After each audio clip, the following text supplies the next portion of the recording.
Dans les allées bondées d'un supermarché de Montmartre. Sous la pluie battante d'un soir d'automne parisien.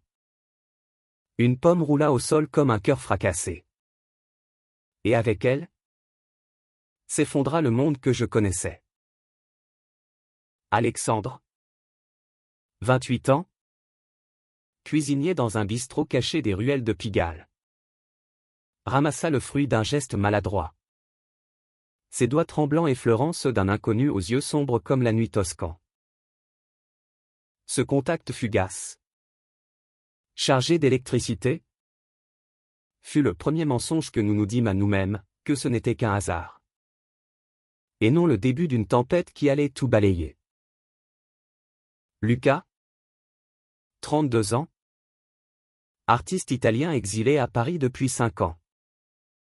Fuyant les chaînes invisibles de sa famille sicilienne. Sentit son cœur bondir comme une toile vierge sous le pinceau. Il avait traversé les Alpes pour peindre les ombres de la Seine. Pour respirer librement loin des regards accusateurs de son père. Un vigneron traditionnaliste qui n'avait jamais pardonné à son fils unique d'aimer les hommes. Ce soir-là, en cherchant désespérément des tomates cerises pour un atelier improvisé, il croisa Alexandre, dont le rire nerveux dissipa l'angoisse qui le rongeait depuis des mois. « Pardon ? Je suis un idiot, balbutia Alexandre en français teinté d'un accent lyonnais chaleureux. Ses joues rougissant sous la lumière fluorescente. Luca, avec son italien chantant maladroit en français, répondit, non. C'est moi qui suis maladroit. Comme un coup de pinceau raté. Et dans ce sourire échangé, naquit une promesse qu'aucun d'eux n'osait encore nommer. Les jours suivants furent un tourbillon discret. Comme les feuilles mortes emportées par le vent le long de la butte Montmartre. Alexandre, avec ses horaires éreintants au Le Petit Four. Un bistrot où il composait des plats qui racontaient des histoires, une ratatouille provençale pour les souvenirs d'enfance. Un coq au vin pour les amours perdus se surprit à penser à cet Italien aux mains tachées de peinture. Il avait grandi à Lyon. Fils d'un boulanger et d'une institutrice. Dans une famille où l'amour était franc comme un pain frais. Mais où son orientation sexuelle avait été un secret chuchoté. Un fardeau porté seul pour ne pas briser l'harmonie fragile. À 28 ans, il n'avait connu que des flirts éphémères. Des nuits volées dans des bars sombres du Marais. Fuyant l'engagement comme on évite les flammes.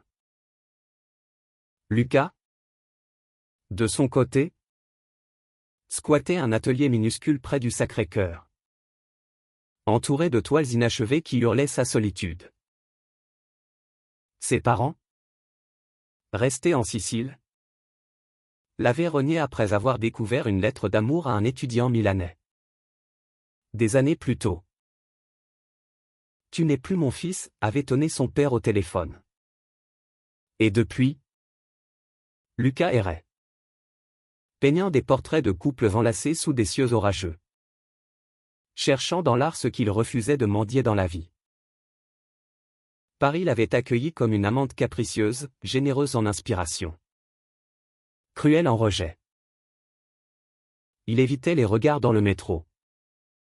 Serrait les poings quand un homophobe crachait son venin dans la rue. Et se nourrissait de rêves trop grands pour son cœur trop petit. Leur seconde rencontre fut orchestrée par le destin. Ce farceur impitoyable.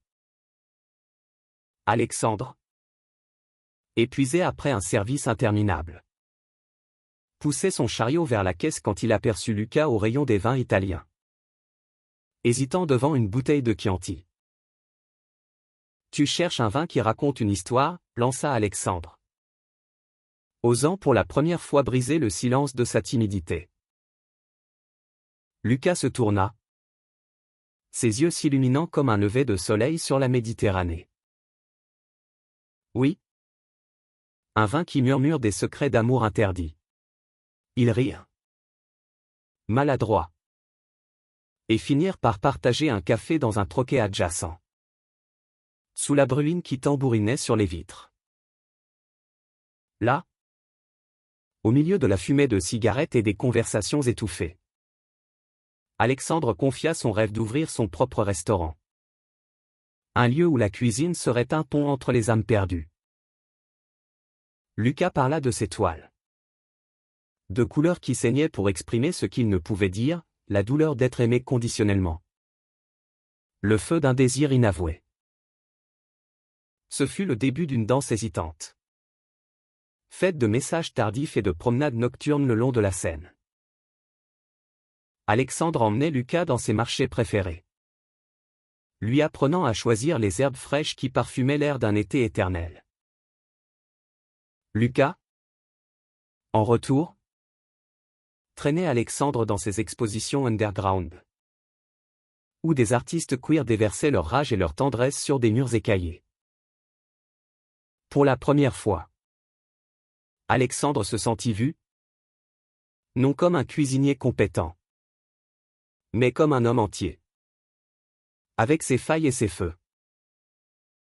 Lucas, lui, redécouvrit la joie dans les gestes simples, un baiser volé sous un pont, une main serrée dans la foule anonyme d'un cinéma d'art et d'essai.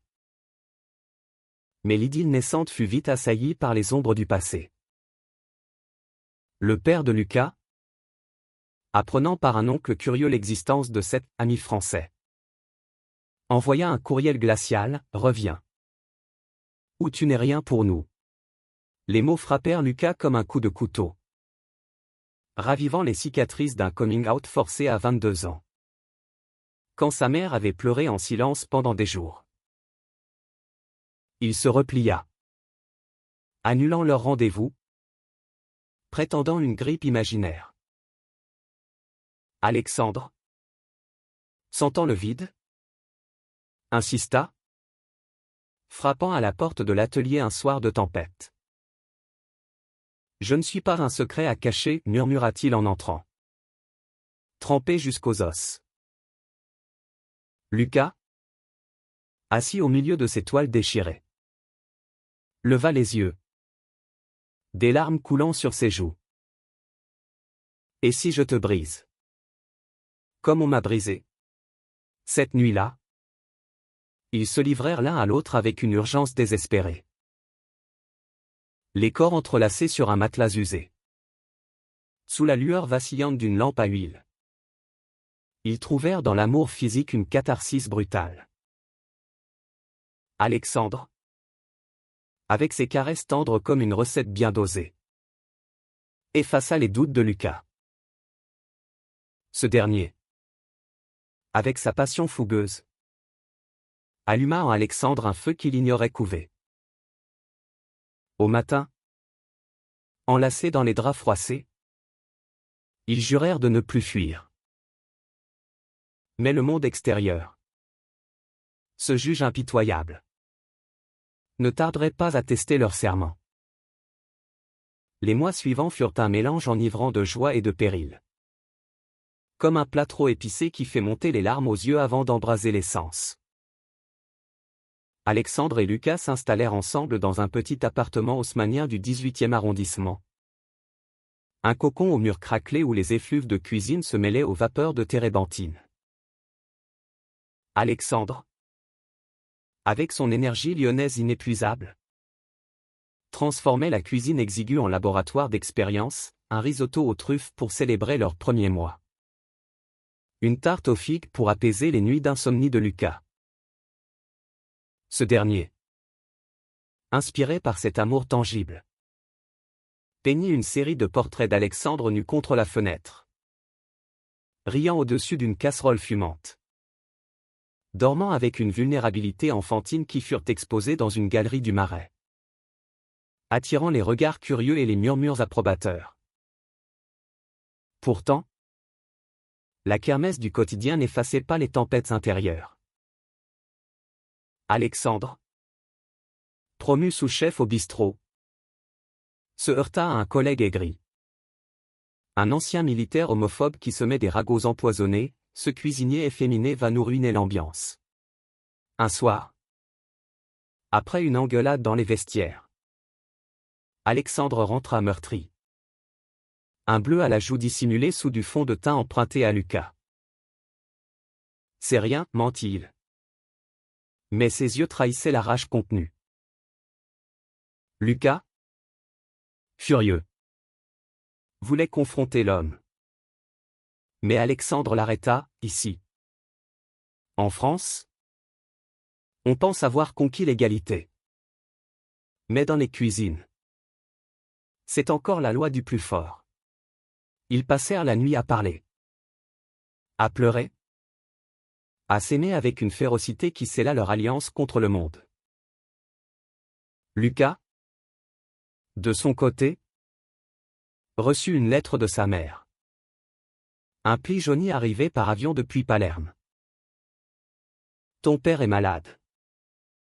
Reviens pour l'enterrement si tu veux. Mais sans ce mode de vie, les mots étaient un poison lent. Ravivant le fantôme d'une enfance volée, les étés siciliens accueillirent les raisins. Les messes où il priait en secret pour que Dieu efface son inclination. Il brûla la lettre dans l'évier. Mais les cendres noircirent son âme.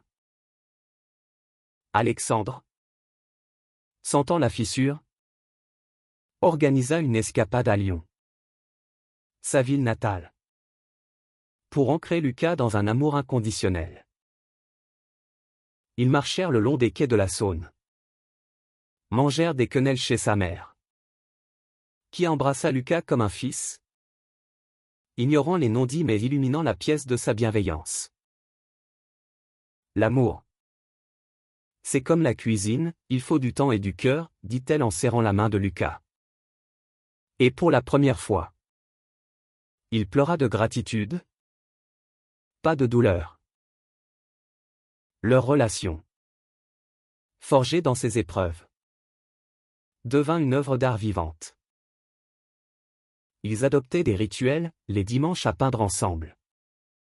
Alexandre barbouillait de bleu outre-mer pendant que Lucas éminçait des oignons, les vendredis à danser sur du jazz manouche dans le salon. Corps contre corps sous les guirlandes lumineuses. Mais le destin, ce sculpteur cruel, frappa à leur porte sous la forme d'une nouvelle inattendue. Lors d'une fête queer au centre LGBT de Paris, ils rencontrèrent Émilie, une amie de Lucas, une lesbienne militante de 35 ans, aux cheveux courts teints en arc-en-ciel et au rire contagieux. Émilie, en instance de divorce, confia son désespoir, enceinte d'un enfant qu'elle refusait d'élever seule dans un monde hostile. Mais terrifiée par l'idée d'une maternité solitaire. J'ai besoin d'une famille choisie. Pas imposée, avoua-t-elle, les yeux brillants de larmes. Alexandre et Lucas, touchés au plus profond, passèrent des nuits à en discuter. Et si on devenait parents, murmura Alexandre un soir, sa main sur le ventre encore plat d'un futur imaginaire. Lucas hésita. Hanté par son propre rejet filial, sommes-nous prêts à offrir ce que l'on nous a refusé? Mais l'idée germa, comme une graine dans un sol aride, promettant de transformer leur amour en legs éternels. Ils proposèrent à Émilie une coparentalité, elle garderait la garde principale. Mais eux élèveraient l'enfant à ses côtés. Une famille mosaïque tissée de fils multicolores. Émilie accepta. Émue. Et ainsi naquit le projet d'une vie nouvelle. Au milieu des rires et des peurs partagées. Pourtant, cette décision attira les vautours. Le patron d'Alexandre, entendant les rumeurs, le convoqua, un enfant? Avec un homme? Ça va choquer la clientèle traditionnaliste. Lucas, lui, reçut un appel de son oncle, ta mère agonise. Et toi? Tu joues à la poupée? Les doutes s'infiltrèrent, menaçant de fissurer leur édifice. Dans un café enfumé près de Bastille, Ils se disputèrent pour la première fois. Voix basse mais poignards aiguisés, tu veux vraiment ça? Ou c'est juste pour réparer ton passé, lança Lucas. Alexandre, blessé, répliqua, et toi?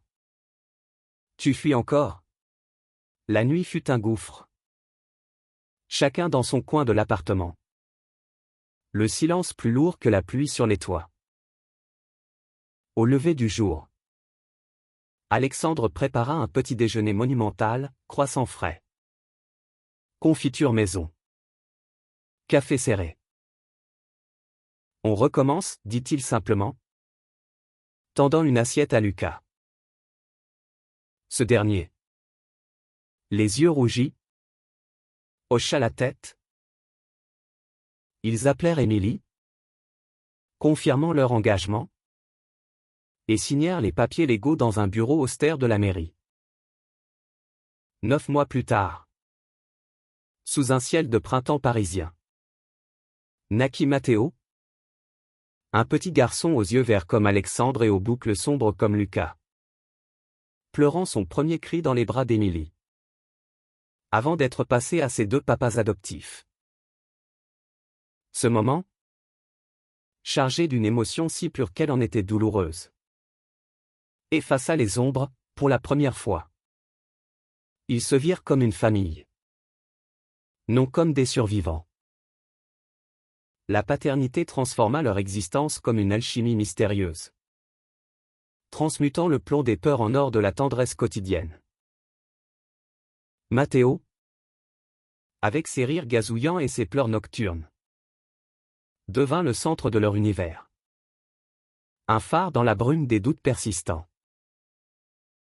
Alexandre, qui avait toujours craint de ne pas être à la hauteur, hanté par l'ombre d'un père absent dans ses propres souvenirs d'enfance, découvrit en lui une patience infinie. Il berçait l'enfant sur des mélodies de comptines lyonnaises, lui concoctant des purées aux saveurs douces, carottes rôties pour le réconfort, pommes cuites pour la douceur. Regarde-le. Il a ton nez, murmurait Lucas, émerveillé, peignant des portraits miniatures de Matteo endormi, capturant l'innocence qu'il n'avait pas connue. Émilie, fidèle à leur pacte, habitait un appartement adjacent dans le même immeuble, formant un trio parental harmonieux. Les soirées étaient un ballet joyeux, elle lisait des contes féministes à Matteo. Alexandre cuisinait des festins familiaux. Et Lucas contait des histoires d'Italie mythique, où les amours étaient célébrés sous les oliviers. Pourtant, cette idylle familiale attira les critiques comme des mouches sur du miel. Les voisins, un couple âgé traditionnaliste du palier, murmuraient dans l'escalier, 2 hommes avec un bébé? C'est contre nature. Un jour, Alexandre surprit leur petite fille, une ado curieuse, jetant un regard envieux à Matteo dans sa poussette. C'est quoi? Une famille comme ça, demanda-t-elle innocemment. Alexandre, le cœur serré, répondit, c'est l'amour qui définit une famille, pas les règles des autres. Lucas, lui, luttait contre les vagues de culpabilité atlantique venues de Sicile. Sa mère était morte sans un mot pour lui, laissant un vide béant que Matteo comblait à peine. Lors d'une visite à l'hôpital pour un bilan de santé, un médecin homophobe, un reliquat des vieux préjugés provinciaux, questionna d'un ton suspicieux, comment un enfant élevé par 2 pères peut-il être normal? Lucas, tenant Matteo contre lui, explosa, il sera plus fort que vous ne l'avez jamais été. Parce qu'il grandira en sachant que l'amour n'a pas de genre. L'incident fit les gros titres d'un blog militant, amplifiant leur visibilité mais aussi les menaces, des lettres anonymes glissées sous la porte, des graffitis homophobes sur leur boîte aux lettres. Alexandre, protecteur farouche, décida de riposter par l'action. Il lança un blog culinaire. Saveur arc-en-ciel. Où il partageait des recettes inspirées de leur vie, un tiramisu aux couleurs du Pride pour les anniversaires. Une paella hybride franco-italienne pour les dimanches familiaux.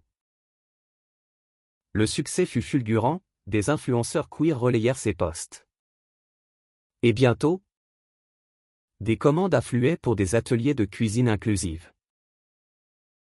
Lucas, encouragé, organisa une expo solo, Famille invisible. Une série de toiles montrant des parents LGBTQ+, dans des scènes domestiques tendres. Mathéo au centre comme un soleil radieux. L'ouverture. Dans une galerie bondée du Belleville multiculturel. Fut un triomphe, applaudissements, embrassades, et même une critique élogieuse dans le monde. Saluant leur témoignage vibrant d'humanité. Mais le climax de leur épreuve survint lors d'une réunion familiale inattendue. Le frère cadet de Lucas, Giovanni, 25 ans, ingénieur à Rome, débarqua à Paris sans prévenir. Mandaté par le clan sicilien pour ramener le fils prodigue. Il trouva Lucas en train de changer Mathéo. Alexandre chantant une berceuse provençale. C'est ça? Ta vie? Un cirque, lâcha Giovanni. Les yeux froids. La confrontation éclata dans le salon. Voix tonitruante contre les murs fragiles. Tu nous as abandonnés pour ça, hurla Giovanni. Pointant l'enfant. Lucas? Les poings serrés. Riposta, non. J'ai choisi la vie. Pas la mort lente de vos préjugés. Alexandre. Mathéo pleurant dans les bras. Intervint avec une calme fureur, ton frère est plus père que beaucoup d'hommes que je connais. Et cet enfant? Il a deux pères qu'il aime plus que tout. Giovanni. Déstabilisé par la scène, Mathéo tendant ses menottes potelées vers lui craqua. Il avoua ses propres luttes, marié par obligation. Amoureux en secret d'un collègue. Les heures s'étirèrent en confessions larmoyantes. Un pont fragile jeté sur l'abîme familial. Au matin, Giovanni repartit transformé, promettant de plaider leur cause auprès du reste de la famille. Ce n'était pas un pardon total, mais une fissure dans le mur, laissant filtrer une lumière timide. Mathéo grandissait, apprenant à marcher dans les parcs de Montmartre, trébuchant dans l'herbe printanière sous les regards attendris d'Alexandre et Lucas. Émilie, leur pilier, trouva l'amour à son tour en une femme avocate militante, renforçant leur cercle. Les défis persistaient, un incident à la crèche où un parent homophobe retira son enfant, par précaution, mais chaque obstacle forçait leur amour à muter. Plus résilient, plus profond. Au fil des saisons, leur famille devint un témoignage vivant. Un roman en acte où chaque chapitre saignait d'émotions vraies. Mathéo, à 2 ans, barbouillait déjà des toiles avec Lucas. Ses petites mains laissant des traînées de rouge et de bleu. Symboles innocents d'une identité en construction. Alexandre, ayant quitté le bistrot pour lancer son propre food truck, le Arc-en-Ciel Gourmand. Stationné sur les marchés bio de Paris, cuisinait pour des foules diverses, familles hétéros. Couple queer. Solitaire en quête de chaleur. La nourriture unit ce que la haine divise, clamait-il sur ses réseaux. Et les commandes pleuvaient, transformant leurs rêves en réalité tangible. Lucas, boosté par le succès de son expo, reçut une commande prestigieuse, illustrer un livre sur les familles recomposées pour une maison d'édition inclusive.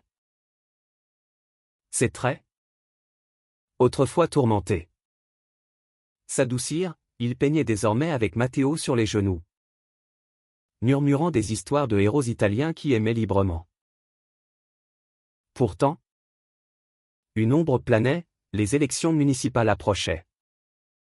Et un candidat d'extrême droite, surfant sur la vague populiste, déchaîné contre les familles contre nature. Lors d'un meeting place de la République, des slogans homophobes fusèrent. Et Alexandre, venu avec Lucas pour un contre-rallye queer, se retrouva au cœur d'une échauffourée. Une bouteille vola, le blessant à l'épaule, Lucas, protégeant Matteo dans sa poussette, hurla de terreur. Rentré à l'hôpital. Pansement au bras. Alexandre serra Lucas contre lui, ils veulent nous briser. Mais on est plus fort. Ce soir-là, ils contactèrent des associations, SOS Homophobie, Inter-LGBT, tissant un réseau de solidarité. Émilie, avec son avocate, lança une pétition en ligne pour un pari des amours pluriels, qui récolta des milliers de signatures en jour. Matteo, inconscient du tumulte, babillait « papa » en pointant Alexandre. Puis Lucas, unifiant leurs identités dans son langage pur. Le vrai test vint d'un appel inattendu, Giovanni. De retour à Paris. Avec une nouvelle explosive. Le testament de maman, elle te lègue la vieille vigne en Sicile. À condition que tu viennes la voir. Avec ta famille. Lucas, le cœur battant, hésita. Revenir sur les terres qu'il avait rejetées. Avec Alexandre et Matteo en remorque. C'était un pas vers la rédemption. Ou un piège? Ils décidèrent d'y aller. Transformant le voyage en pèlerinage. L'avion atterrit à Catane sous un soleil impitoyable, la voiture serpenta à travers les collines sèches. Jusqu'à la maison familiale. Un massacre au volet clos. La réception fut glaciale, tante murmurant. Cousin évitant les regards. Mais la vigne? Étendue dorée sous le ciel tyrrhénien. Opéra sa magie. Matteo courut entre les rangs, riant aux éclats. Tandis qu'Alexandre cueillait des grappes mûres, imaginant des vins futurs. Lucas, confrontant son oncle paternel. Un veuf bourru. Lâcha, je ne suis pas revenu pour pardonner, mais pour montrer que l'amour grandit malgré tout. Le soir, autour d'une table chargée de caponata et d'arancini, Matteo grimpa sur les genoux de l'oncle. Qui fondit, il a les yeux de ton père. Et ton sourire. Des larmes coulèrent. Des toasts furent portés. Et pour la première fois, Lucas se sentit entier. Ses racines siciliennes entrelacées à ses branches parisiennes. De retour en France, revigorés, ils affrontèrent une nouvelle crise, la crèche refusa la réinscription de Matteo, invoquant inquiétude parentale. Le scandale éclata, médias. Pétition. Manifestation. Alexandre et Lucas témoignèrent à la télé. Voix tremblante mais fière, notre fils mérite un monde où l'amour n'est pas un crime. La victoire fut douce, la crèche céda. Et une loi locale renforça les protections. Matteo, indifférent aux batailles des grands, apprit à dire « je t'aime » en italien et en français. Un bilinguisme du cœur. Leur amour, jadis fragile comme une flamme de bougie, devint un brasier inextinguible, illuminant non seulement leur foyer mais des vies alentour. Des couples inspirés les contactaient, cherchant conseil pour leur propre famille. Lucas exposa à Berlin, Alexandre à un festival culinaire queer à Londres. Matteo voyageant avec eux. Petit ambassadeur de tolérance. Les années s'écoulèrent comme les vins que Lucas et Alexandre vinifiaient désormais ensemble. Un projet fou né de la vigne sicilienne, importer des cépages italiens à Paris. Les marier à des techniques françaises pour créer Amour vinifié. Une cuvée célébrant leur union. Matteo, à 4 ans, trottinait dans les vignobles lors des vendanges. Ses joues barbouillées de jus de raisin. Criant « Papa !» Regarde le soleil dans le verre. Émilie, mariée désormais, élargissait la famille avec sa femme. Et les dimanches étaient des festins géants. Rires fusant comme des bulles de champagne. Pourtant, la kermesse n'effaçait pas les cicatrices. Alexandre, à 32 ans, luttait contre une dépression sournoise. Vestige des agressions passées. Les nuits où Matteo dormait, il se réveillait en sueur, hanté par des rêves de foules hostiles. Lucas, sentant le mal, organisa des thérapies de couple. Des marches thérapeutiques le long de la Marne. Où il parlait sans filtre, des peurs d'abandon. Des joies volées. Tu m'as sauvé? Mais je dois me sauver moi-même, confia Alexandre un soir. Sous les étoiles. Lucas, peignant son portrait tourmenté, répondit, et si on se sauvait mutuellement? Chaque jour, une opportunité surgit, une émission de télé-réalité. Famille courageuse. Cherchant des histoires inspirantes. Ils acceptèrent. Matteo inclus. Pour déconstruire les stéréotypes. Les tournages furent un ouragan émotionnel, caméra capturant les câlins matinaux. Les disputes sur les devoirs. Les anniversaires bricolés avec amour. Le public, d'abord sceptique, fondit, message affluait. Vous nous donnez espoir. Mais la célébrité attira les trolls, commentaires haineux en ligne. Deepfake grotesque. Lucas, protégeant Matteo des écrans, organisa des ateliers artistiques pour enfants queer. Enseignant à peindre ses émotions. Le point culminant fut un voyage en Sicile. Invitant toute la famille élargie. Giovanni, désormais allié fier, avait convaincu les réticents. L'arrivée à la vigne fut un baume, tant embrassant Matteo. Cousin jouant au foot avec lui. Lors d'un dîner sous les étoiles. Lucas leva son verre, à maman. Qui nous a légué non des vignes. Mais la force de pousser à travers la terre dure. Des sanglots collectifs. Puis des danses sur des tarentelles endiablées. Alexandre virevoltant maladroitement avec une cousine.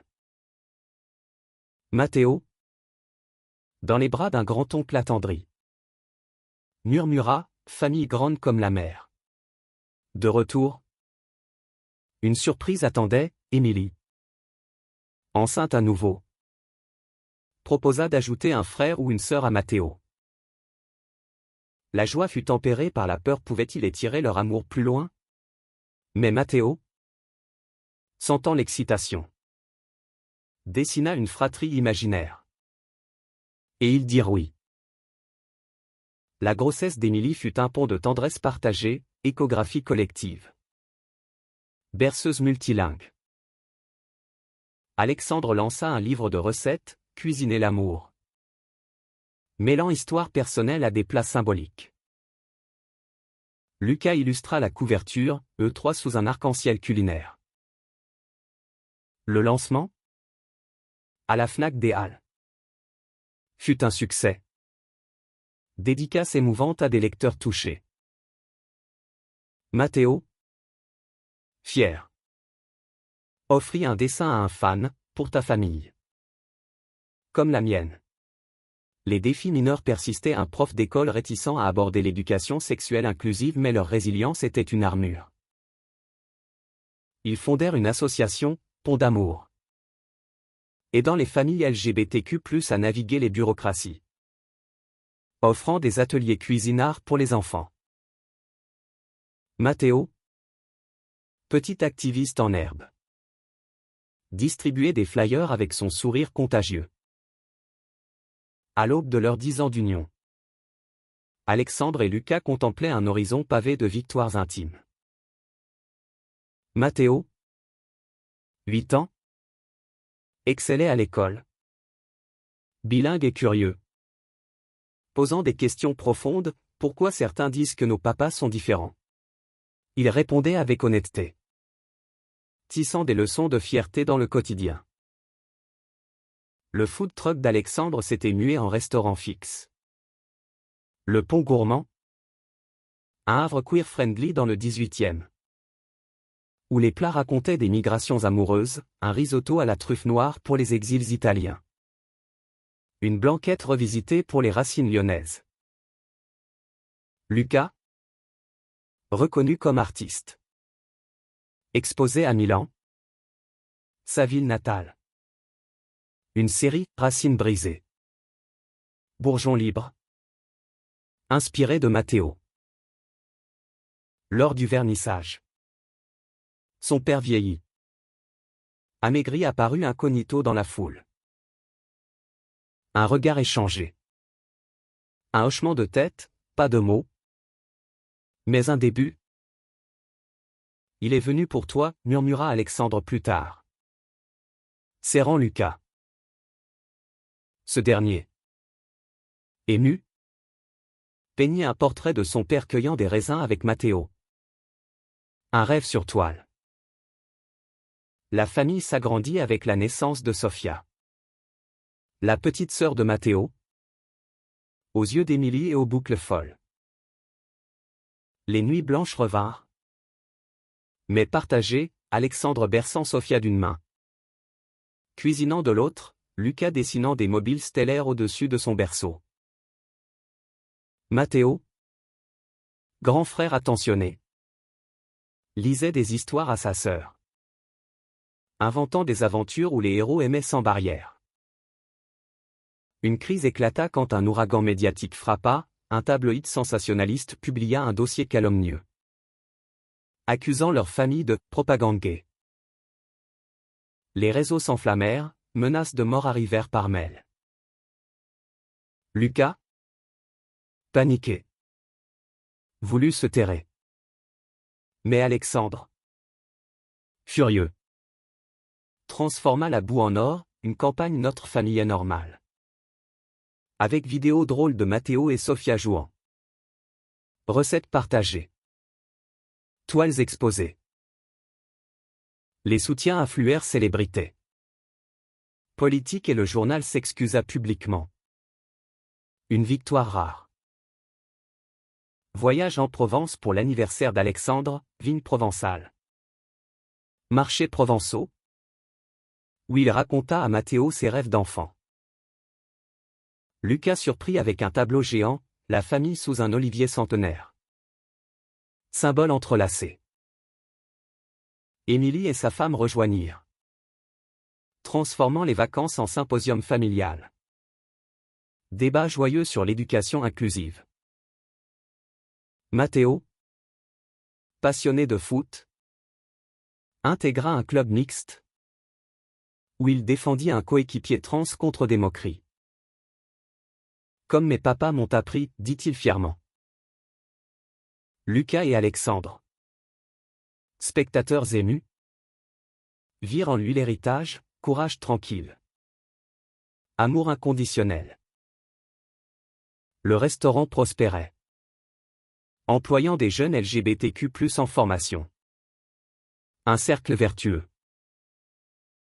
Lucas lança un podcast artistique, invitant des parents queer à partager leur toile de vie. Sophia gazouillait en fond, rappelant que l'art naît du chaos domestique. À l'approche de la puberté de Matteo. 10 ans. Les enjeux se raffinèrent, conversation sur l'identité. Le consentement. L'amour naissant. Alexandre et Lucas. Guide maladroit mais sincère. Lisaient des livres ensemble. Répondaient sans détour. L'important, c'est d'être vrai avec ton cœur, conseillait Alexandre. Tandis que Lucas ajoutait, et de peindre ta propre histoire. Sophia. 4 ans. Absorbait tout. Mimant des mariages entre poupées de tout genre. Une opportunité internationale, invitation à un sommet LGBTQ+ à New York. Ils partirent en famille. Matteo émerveillé par les skyscrapers. Sophia fascinée par Central Park. Lors d'un panel, Alexandre parla de cuisine comme métaphore d'inclusion, chaque ingrédient apporte sa saveur unique, sans diversité. Le plat est fade. Lucas montra ses toiles, évoquant les racines sicilo-françaises comme pont culturel. Matteo, invité sur scène, dit « Ma famille est comme un arc-en-ciel, tous les couleurs ensemble font la magie ». L'auditoire pleura, un contrat suivi pour une expo italo-américaine.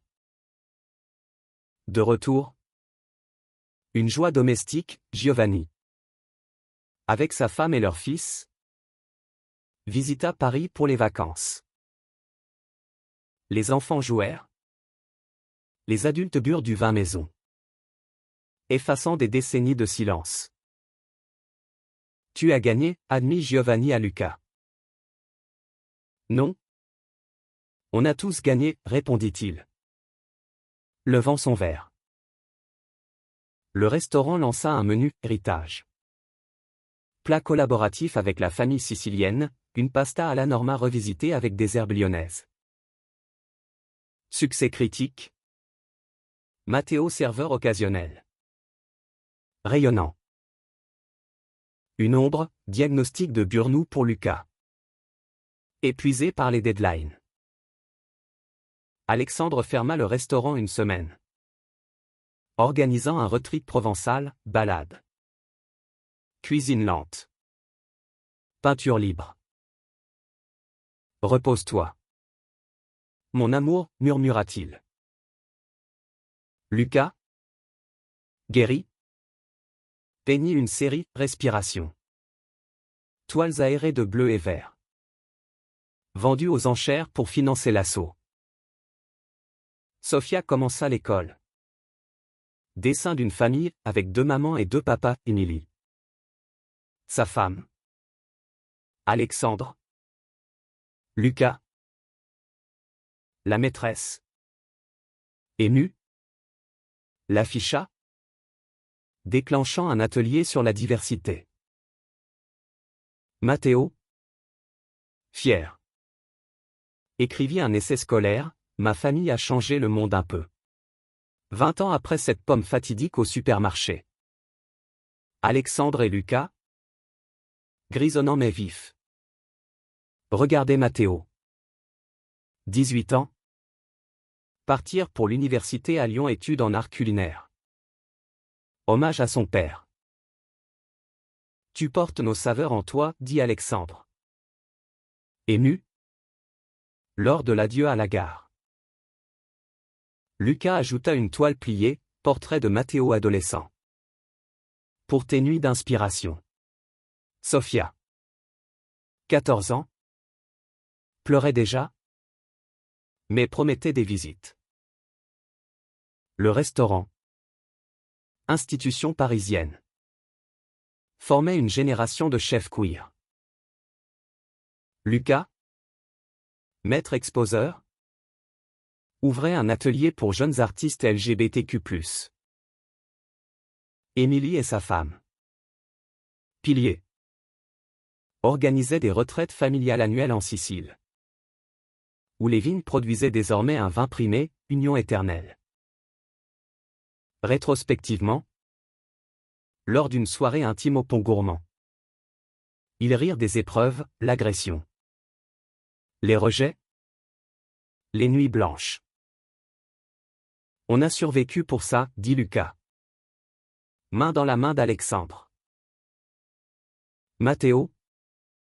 De retour pour Noël. Confia, vous m'avez appris que l'amour est une révolution douce. Sophia. Artiste en herbe. Exposa son premier tableau, La famille originelle au supermarché. Pomme rouge au centre. Leur legs. Une fondation, rencontre transformatrice. Bourse pour famille queer.